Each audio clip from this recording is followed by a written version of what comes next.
All right, third grade, it's time for our social studies, and I want you to have your hardcover book out, and we'll be doing something in our workbook. So you'll need both of those things. Okay, so our skills lesson today is reading a timeline. And why is that important? Why does it matter? Knowing the order of events helps you understand history. Knowing how time is measured is also helpful. So let's take a look at this page, and as we read, we're going to be learning about Chicago's early history. And when are we going to start with that history? It's going to start in 1801, and we're going to hear about some events that happened in Chicago's history. And then we go to 1811, 12. So they're counting by 1 year. Each year, 1801, whoops, excuse me. I just figured out something. They are not counting by 1 year. From 1801 to 1811, that would be 10 years. From 1811 to 1821, that's another 10 years. So they are starting at 1801 and counting every 10 years. See how important it is to take a look when you're looking at graphs and maps and timelines, that you look at everything carefully. So every 10 years until we get to 1901. Let's see, that would be 10, 20, 30, 40, 50, 60, 70, 80, 90, 100 years, a century. 10 years is a decade, and 100 years is a century. So if you look at this timeline, you notice that it goes in order of time. So we're going to start way over to the left like we're reading a book, and we travel to the right, to the most recent date. A timeline is a diagram that shows when and in what order events took place. You read a timeline from left to right. The events on the left, that would be 1801, happened first. The events on the right, all the way over to 1901, those happened later. Timelines are divided into equal time periods. A time period can be any length. It can be a year, a decade, or 10 years. A decade of the rosary is 10 Hail Marys. Decade. A century, which is 100, there's 100 cents in a dollar, 100 pennies. Cent, century. Or a millennium. A millennium is 1,000 years. Okay? Now let's go to page 161. The timeline below shows events in Chicago's history. They happened during the 19th century, and you're thinking, no, it says 1800. But from 0 to 1 is the first century. So from 1 to 2 is the second century. So from 18 to 19 is the 19th century. That's a little tricky. Don't worry about it. There won't be a test on that. You'll get to understand it more as you get older. But it's like measuring inches. We don't start and say, this is 1 inch. This is our starting. We have to go all the way over here to say 1. Well, this was the year 0. Here's the first century. Second century. Okay. So, and that includes the years from 1801 to 1901. Well, we're going to use this timeline to answer some questions. So I want you to look at the timeline. Number 1 says, when did Chicago become an official city? Well, let's see. In 1801, it says 1803. They just didn't have room to put all those dates.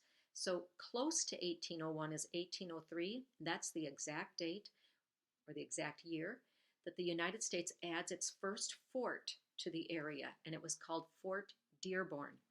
Look at that fort. We see soldiers. We see the fort is built in the background. It doesn't look real strong. We would build a fort out of probably stone or cement blocks. Theirs was built out of wood. That's what they had in the area. And they're riding horses. The roads are not paved. It's 1801. There are no cars. And then we get to 1811. 1818, Illinois, the S is silent, Illinois becomes a state. Is that the answer? When did Chicago become an official city?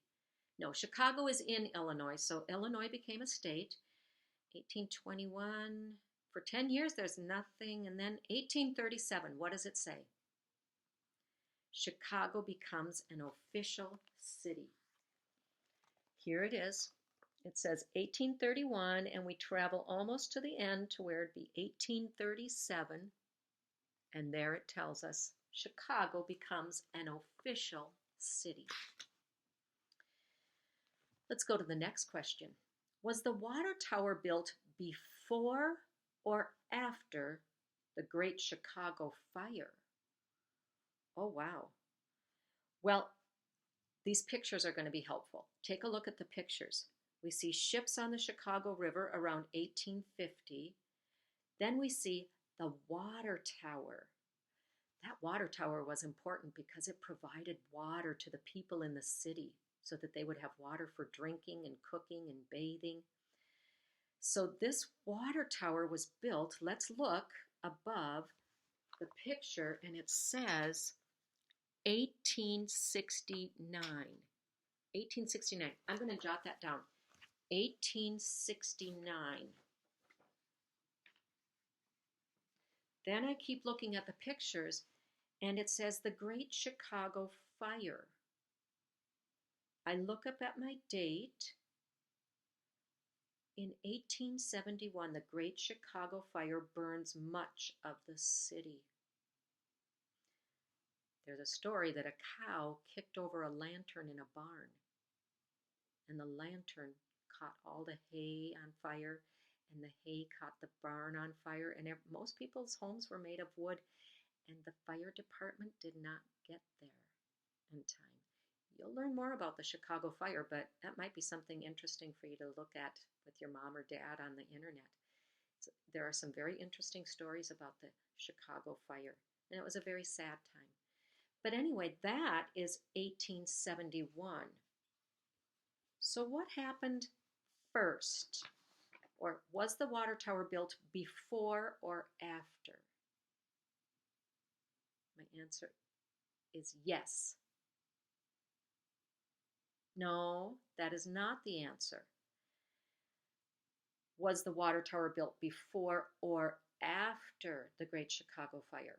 If I say yes, that means it was before or after. I need to choose before or after. Before. Lots of times when we get these before and after, people will answer yes or no. Those are not yes and no questions. That's a before or after. You have to tell me it was before or it was after. And we know the water tower was built before the Great Chicago Fire. Number 3, how many years passed between the coming of the railroad and the World's Columbian Exposition? The World's Columbian Exposition was also known as the World's Fair. Somewhere around the world, a huge exhibit or exposition was held. And there were games and there were rides, but there were things from all around the world were brought. Things about science and math and history and really cool things, interesting things. There was art.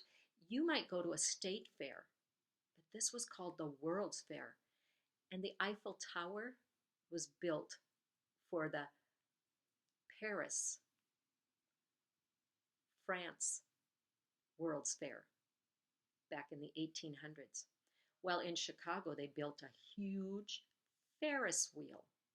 They thought, we got to do something even better than the Eiffel Tower. And they built this huge, huge Ferris wheel.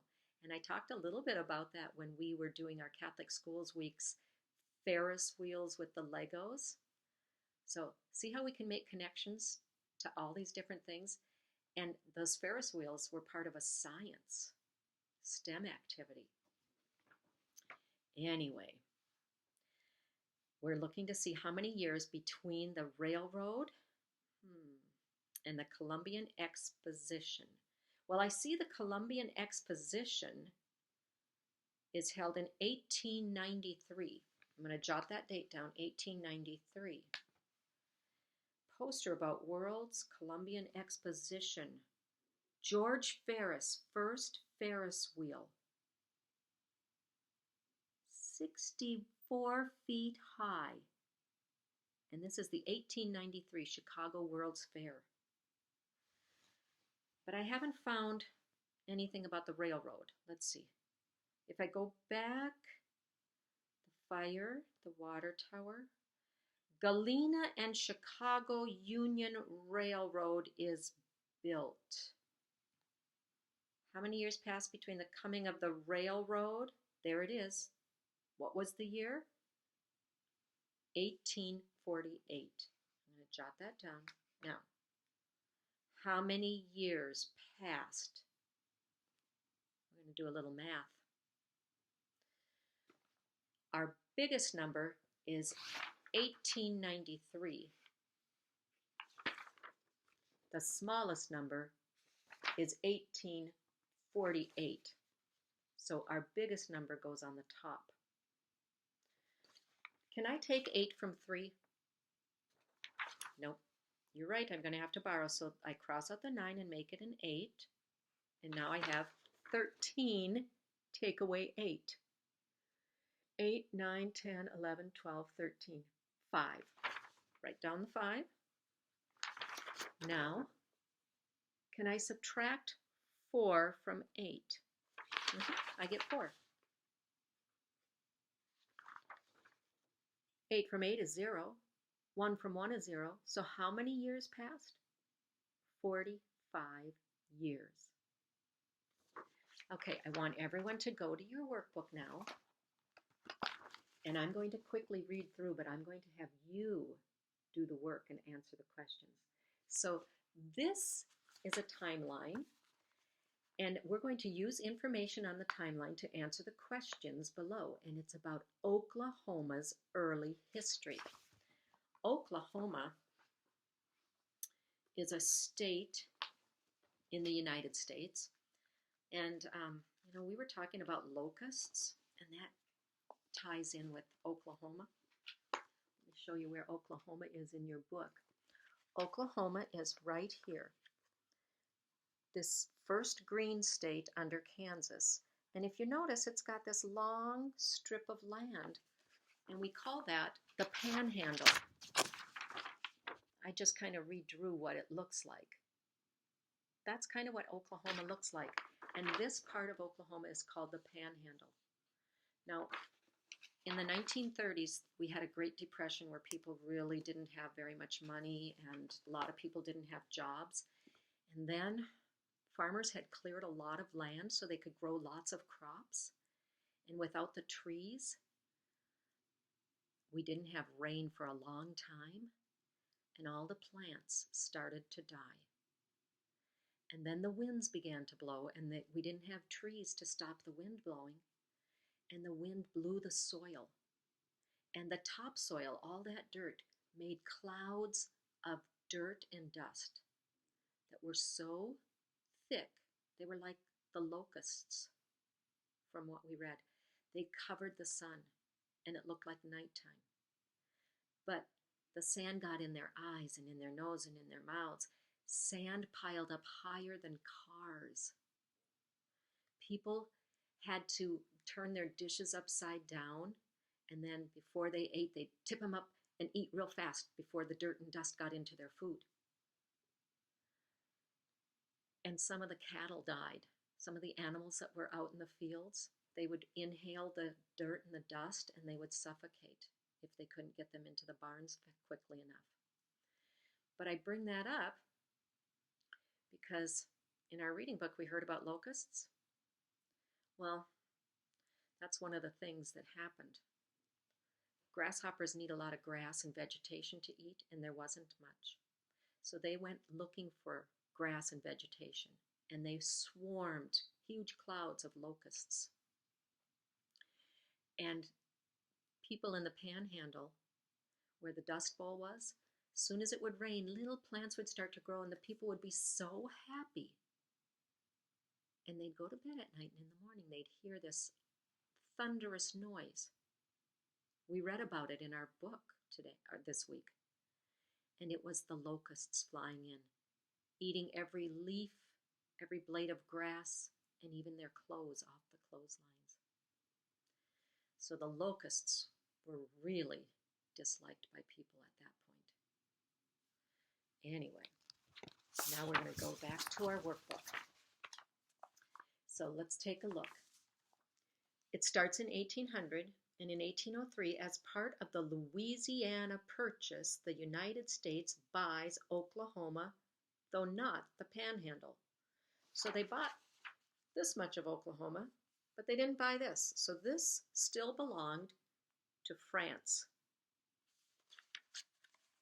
King Louis, the Louisiana Territory. 1819, Oklahoma is made part of the Arkansas Territory. Another silent S, just like Illinois has a silent S. Arkansas, that's a silent S. Now we get to 1850. It looks like they're going by 1850, 50 years. But in between, in 1830, the 5 tribes begin to move to Oklahoma. Those are 5 Native American tribes, and they formed a nation of their own. And then in 1890, Congress establishes the Oklahoma Territory and adds the Panhandle region. So now the Panhandle is officially part of Oklahoma. And in 1907, shortly after that, Oklahoma became a state.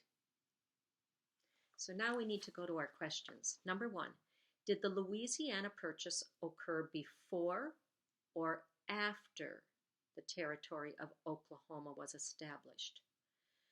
Well, let's see. The purchase was in 1803. I'm going to write that up here, 1803.